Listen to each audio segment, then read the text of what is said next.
We have a new number one in week 2 of the Associated Press poll rankings. Let's talk about who that team is and pick a fight as we get further down the list. What's up, kinfolk? It's RJ Young. I am not on the stat mill. If this is your first time watching Adapt and Respond, thank you for joining us here. We talk college football year round. If you're into that, join the more than 139,000 subscribers who enjoy the show, and you can participate by answering the question below.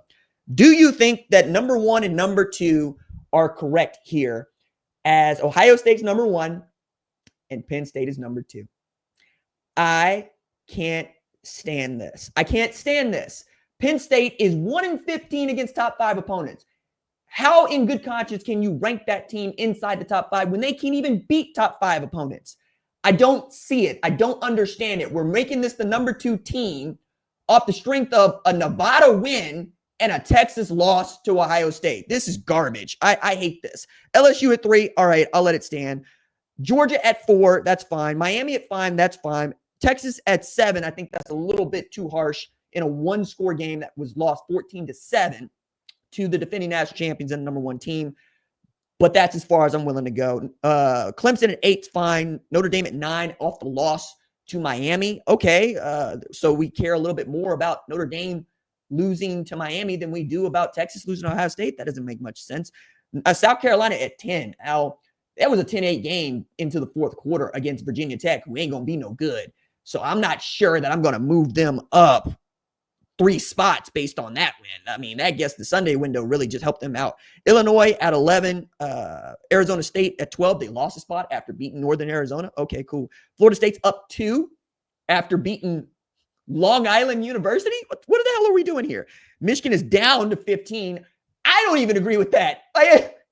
What are we doing with this ranking? Iowa State at 16 is up 6 spots off of beating up South Dakota and a Kansas State team that struggled against North Dakota. I need answers there. I like Iowa State, but I don't like them that much.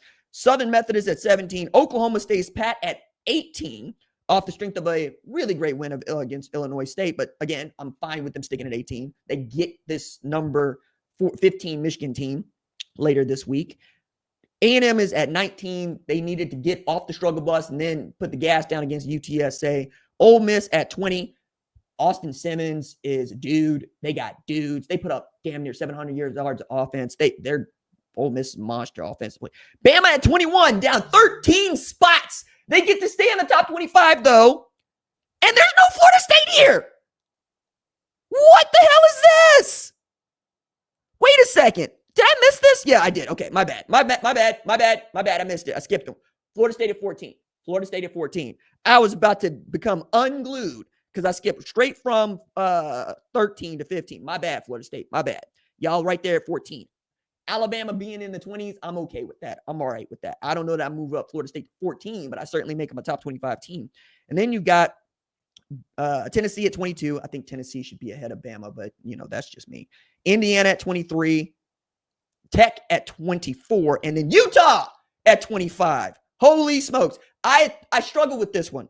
I thought Utah was going to be just a little too much. But given what I saw from Devin Dampier and how that offense is going, oh my God.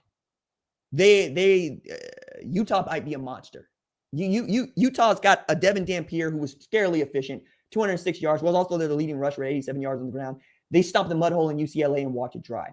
Nico Iamaleava didn't do much of anything. Matter of fact, Devin Dampier is the guy that we thought Nico Iamaleava was going to be when he got to Tennessee. And if Kyle Whittingham has an offense that can score, that defense is going to do what the defense does with everything that has happened. My God, that's outstanding. Utah is a scary pick to win the Big 12 for me now. But they got a big game coming up against Tech that I think is going to be telling. I think they got a big game coming up against Arizona State that's also going to be telling. So we're going to get to see some moving and shaking in the Big 12 here, quick, fast, in a hurry. Meanwhile, Oregon at 6, I think, is up 1 spot. But okay, all right. The LSU part of this, there are people that already have said they think LSU is going to win the national championship based off of how they were able to play against Clemson on the road. I'm not prepared to go that far. I think that get to the SEC championship game and then talk to me. That's what I want. And they've done that before.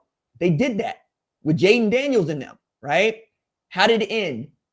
Some like 50-30, 50-20, Georgia? I think Georgia's still running that league, right? As much as we talk nice about Texas and as much as we love to see what LSU was able to do against a class Clemson team, my goodness, guys, it's gonna be filthy. It's gonna be filthy. If you're Utah, you would much rather, I think, this just stay put, right? Like you would have been like, damn, I wish we'd have got through Wyoming and Cal Poly before we got to the rankings. But now you're in it. Now people are talking about you. Now I'm talking about you. Hell, I did a short form video about them on the TikToks where I was going through this. I think as we go into this week 2, where it's not really a bunch of marquee games, like Oklahoma, Michigan is the big game of the week.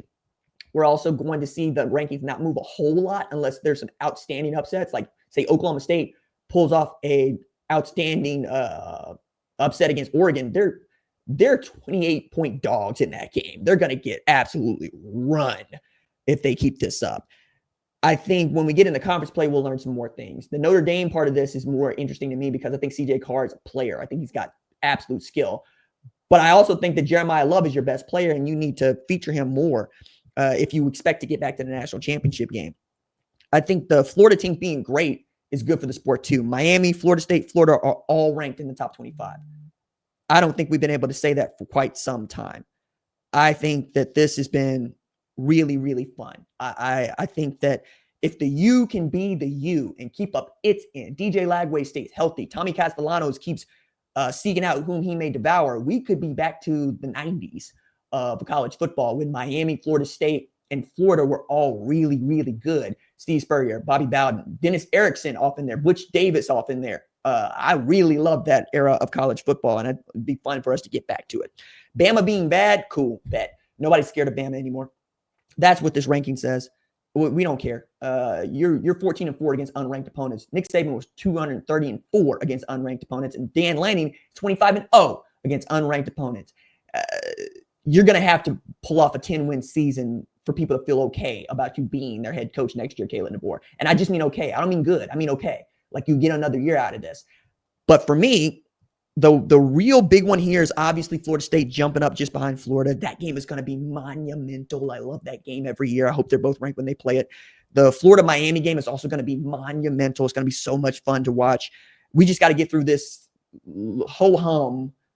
Iowa State, Iowa, it's going to be a little bit of fun, but, because Mark Gronowski's at Iowa and Rocco Beck's playing his behind off. I mentioned Oregon, Oklahoma State, and I mentioned Oklahoma and Michigan, but that's about it right now, guys. We're going to have to wait a while. BYU at 26 with 102 votes, Auburn at 94, Georgia Tech at 67, USC at 64, Louisville at 59, TCU at 49 off the win against North Carolina, Missouri at 42, South Florida at 25, Tulane at 18, Nebraska at 13, Kansas State at 7, James Madison at 4, Liberty at 4, UNLV at 4, UNLV, God, Duke at 4, Navy at 2, Pittsburgh at 2, Baylor at 2, Virginia at 2, Memphis at 2, Pittsburgh beat up on Duquesne. They got votes. Get out of here. So that's our week 2 lineup. You tell me, what did they get right? What did they get wrong?